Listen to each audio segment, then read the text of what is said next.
My name is Maya Sterling, and I live in the middle of the constant gray drizzle of Seattle, Washington, where the clouds always seem to touch the tops of the skyscrapers, and the smell of roasted coffee beans is the only thing that keeps most of us moving through the day.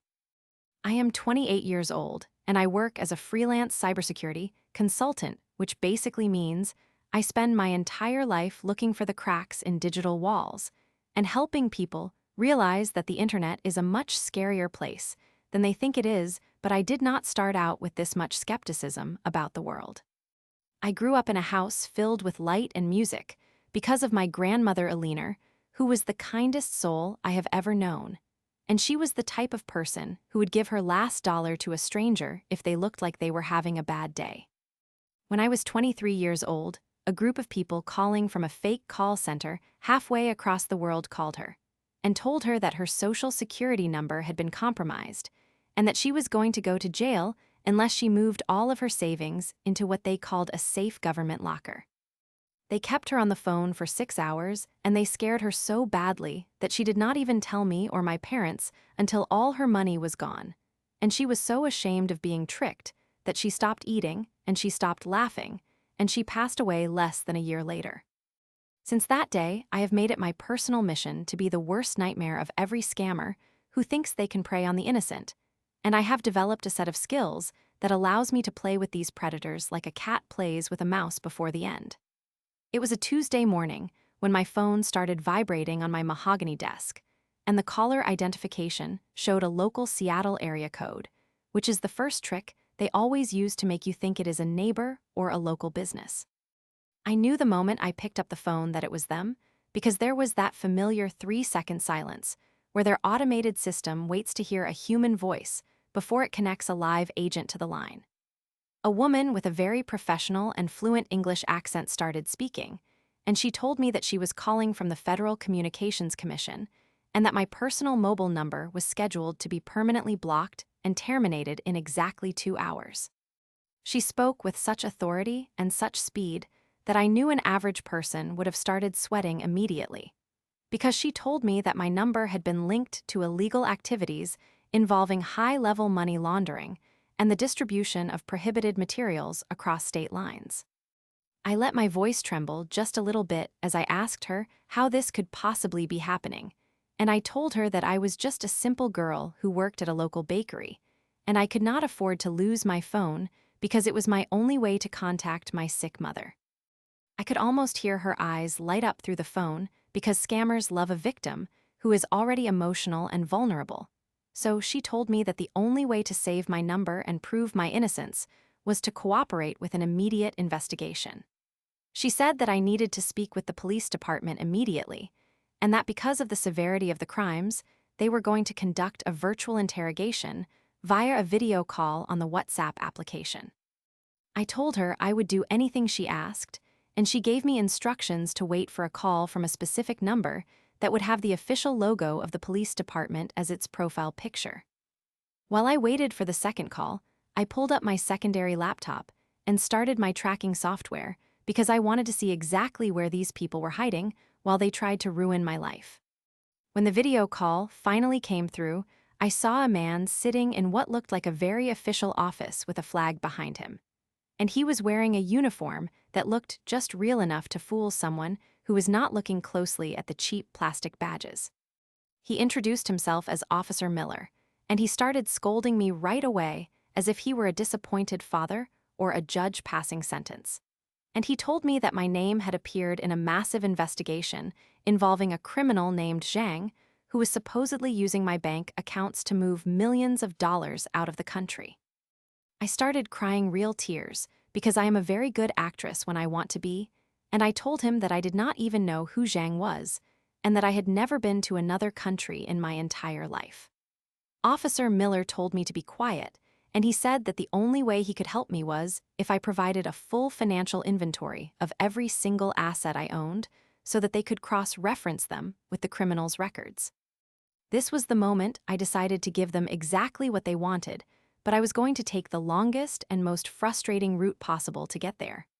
I told him that I had several different accounts, and that I needed to find my physical bank books because I did not trust the internet, and I spent the next 15 minutes pretend to trip over furniture and drop my phone while I searched through my apartment. I made loud crashing noises, and I muttered to myself about how messy I was while I could see Officer Miller getting more and more impatient on the screen as he checked his watch, and told me to hurry up because the window to save my identity was closing. I finally sat back down, and I started telling him about a bank account I had from when I was 12 years old that only had birthday money from my Aunt Gertrude in it. And I went into a very long and detailed story about how Aunt Gertrude used to bake cookies that were too hard to eat, but we had to pretend to like them anyway. I could see the vein in his forehead starting to throb as I talked for 5 minutes straight about hard cookies and old relatives, but he did not hang up because he thought he was about to get his hands on all my money. Every time he tried to steer the conversation back to my current bank balance, I would get distracted and ask him if he liked his job or if he had a wife who worried about him being a police officer. I told him that he looked like a very brave man and that I felt so much safer knowing that he was on the case, which is a tactic called love bombing that scammers usually use on victims. But I was turning it back on him to make him feel like he had total control over me. After about 30 minutes of this, he was practically shouting at me to just open my primary banking application on my phone and show him the screen. But I told him that my phone was acting strange and that I needed to restart it, which bought me another 5 minutes of his time. I was watching my tracking software on my other screen, and I saw that his signal was originating from a large office building in a city far away. And I was already sending that information to a friend of mine who works in international law enforcement. But I needed to keep him on the line as long as possible to ensure the data packet was complete. I told him that I was finally logged in, but then I pretended that I could not see the numbers because I had lost my glasses, and I spent another few minutes squinting at the screen and reading the wrong numbers out loud on purpose. I would say the number 7, but then corrected myself and say no, wait, it is a 9, and then I would ask him if he thought the number 9 looked like a little person with a big head. He was losing his mind with frustration, but the greed was still there in his eyes because he thought he was about to hit a jackpot with a confused girl from Seattle.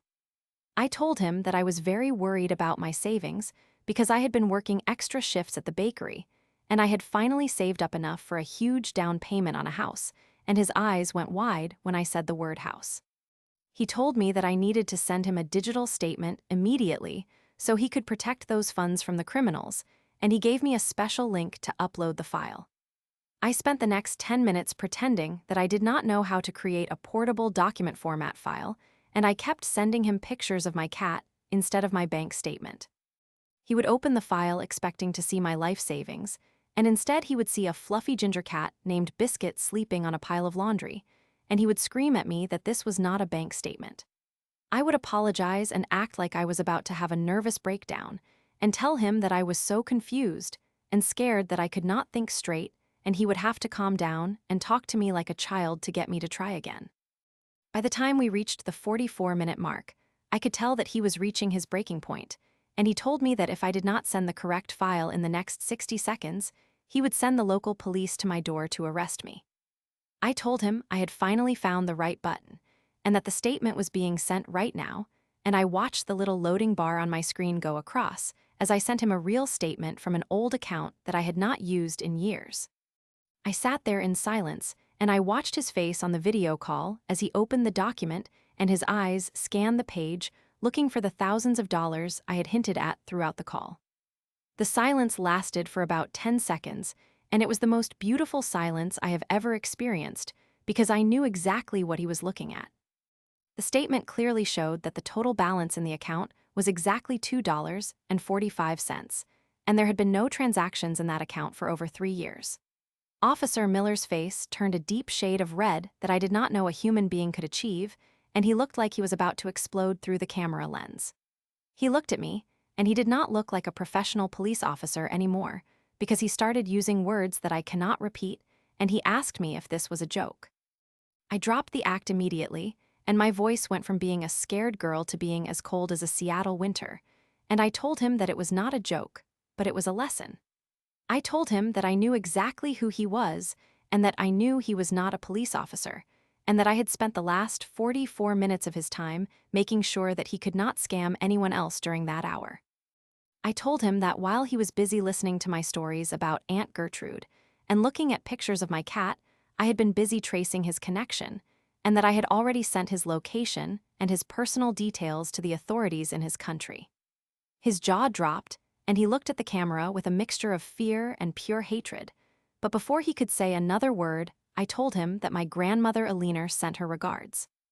I hung up the phone before he could respond, and I felt a sense of peace wash over me that I had not felt in a long time, because even though I could not bring my grandmother back, I could make sure that people like him knew that they were not always the smartest people in the room.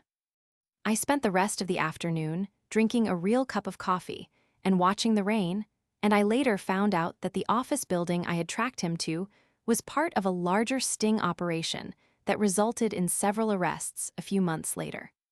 People might think it was a waste of my time to spend nearly an hour on the phone with a criminal just to show him a balance of $2.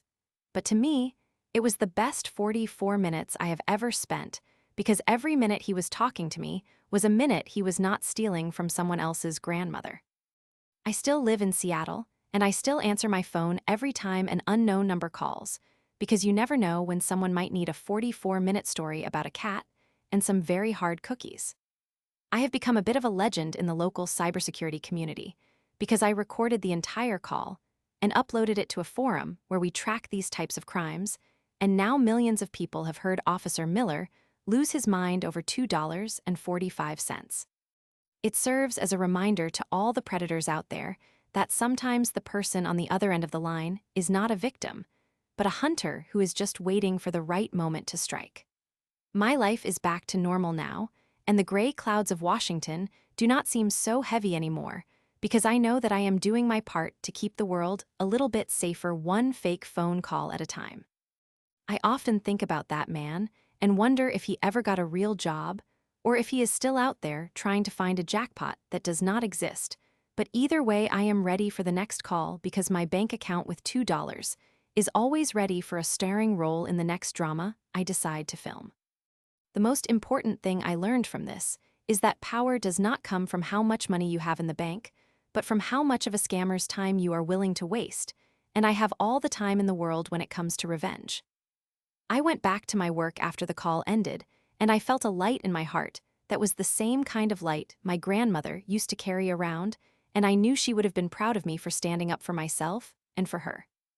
The rainy streets of Seattle looked a little brighter that day, and even the sound of the traffic seemed like a melody, because I had won a small war without ever leaving my mahogany desk, and that is the kind of victory that stays with you forever. Every time my phone rings now, I just smile and wait for the silence, because I know that another adventure might be starting, and I have plenty more stories to tell about people who do not exist and money that will never be theirs.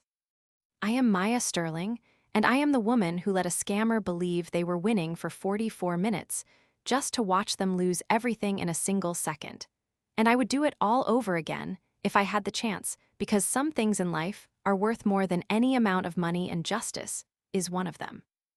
The world is full of people who want to take what you have earned, but as long as there are people like me who are willing to fight back with nothing but their wits and a few pictures of a cat, then the scammers will never truly win. I closed my laptop and went for a walk in the rain, and for the first time in 5 years, I did not feel the weight of my grandmother's loss, because I knew I had finally honored her memory in the best way possible by being the one who finally said no. The city of Seattle kept moving around me, and the skyscrapers kept touching the clouds, but I felt like I was walking on air, because I had turned a moment of potential tragedy into a masterpiece of revenge, and that is a story I will be telling for the rest of my life. I hope that man remembers my name, and I hope he remembers the $2.45 every time he thinks about picking up a phone to hurt someone else, because he may have started the call, but I was the one who finished it. It was the most satisfying 44 minutes of my entire life, and I did not even have to raise my voice to make him feel like the smallest man in the world. I am still here, and I am still watching, and if you are a scammer who thinks you have found an easy target in Seattle, you might want to think twice before you dial my number, because you might just end up being the next person to hear about Aunt Gertrude and her very hard cookies.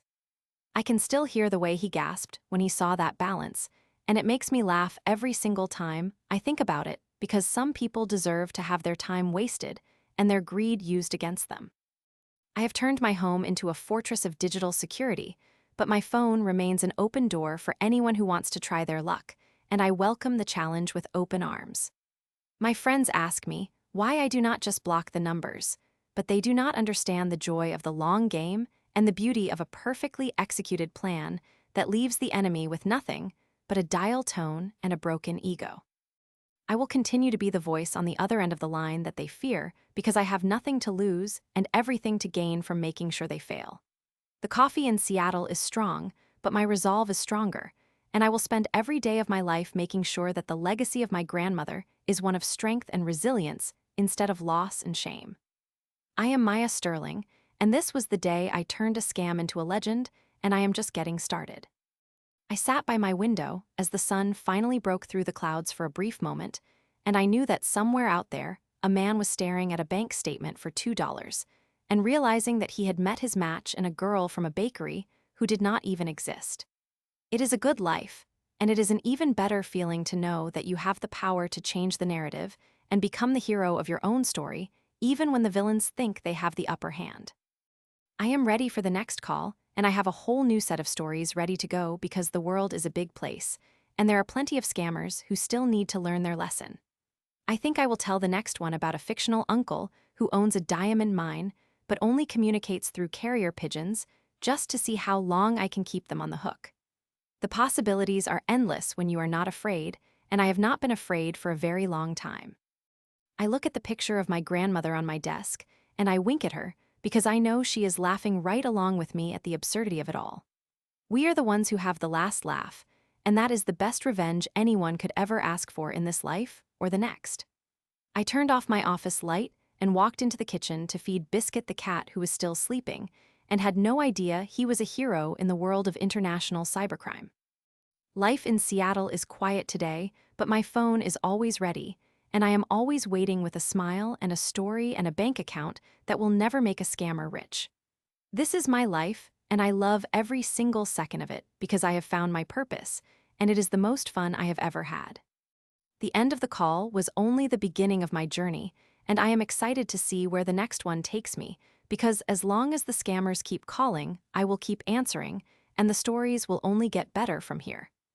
I am Maya Sterling, and I am the nightmare that every scammer deserves to have, and I am never going away. The rain started to fall again, but I did not mind because the sound reminded me of the static on the phone right before a scammer realizes they have lost, and that is the most beautiful sound in the world to me now. I am at peace, and I am powerful, and I am the one who holds the line in this digital world, and I will never let it go for anyone, especially not for someone like Officer Miller. I hope he is having a terrible day, and I hope he thinks of me every time he sees a picture of a ginger cat, because that is the least he deserves for what he tried to do. My story is far from over, and I will keep writing it one phone call at a time until every scammer knows that there are people out there who are not afraid to fight back and win. This is my revenge, and it is sweet, and it is long, and it only cost me 44 minutes and $2.45, which I think is a very fair price to pay for a lifetime of satisfaction. I am Maya Sterling, and I am the girl who won.